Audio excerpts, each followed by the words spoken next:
যখন আপনাকে কেউ কোনো কথা বলবে বা আপনার সাথে কোনো কথা কেউ শেয়ার করবে, তখন চেষ্টা করবেন তার কথাটা আপনার আর তার মাঝে রাখার জন্য। কারণ আপনার সাথে সে শেয়ার করেছে আপনাকে বিশ্বস্ত ভেবে। আপনি যদি সেই কথাটা পাবলিক প্লেসে ছড়িয়ে দেন, তাহলে তার বিশ্বাসের যে জায়গাটা আপনার ছিল আপনার জন্য, সেই জায়গাটা আর থাকবে না। কারণ একটা মানুষকে তখনই তার মনের কথা শেয়ার করে যখন সে তাকে খুব আপন মনে করে, আপন ভাবে। আর এই আপনত্ব ভেবেই সে মানুষটা শেয়ার করে।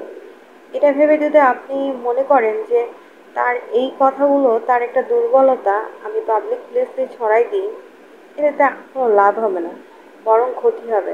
কারণ তার গোপনীয়তা আপনি রক্ষা করতে পারেননি, আপনার গোপনীয়তাও একদিন অন্য কেউ রক্ষা করবে না।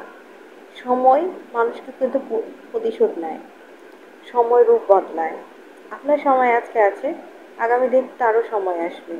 ঠিক একই দিনে একই সময় একইভাবে আপনারও হয়তো কোনো গোপনীয়তা ফাঁস হয়ে যাবে। তাই কোনো জিনিস কেউ যদি আপনাকে রাখতে দেয়, সেই জিনিসটা আপনি সেভাবেই রেখে দিবেন।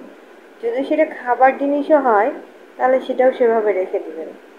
সেটা যদি নষ্টও হয়ে যায়, তবু নষ্ট হতে দিবেন, কিন্তু কখনো ছুঁয়েও দেখবেন না। এতে করে আল্লাহ তাআলাও অনেক খুশি থাকেন। আর আমরা যদিও কারো আমানতের খেয়ানত করি, একদিন আমাদেরও আমানতের খেয়ানত হবে। এই পৃথিবীটা খুবই স্বার্থপর। মানুষ স্বার্থের কাছে বিক্রি হয়ে যায়, মানুষ স্বার্থের কাছে বিলীন হয়ে যায়। কিন্তু আসলে সাময়িক এই পৃথিবীতে মানুষ বোঝে না যে এই পৃথিবীটা ক্ষণস্থায়ী, চিরস্থায়ী না।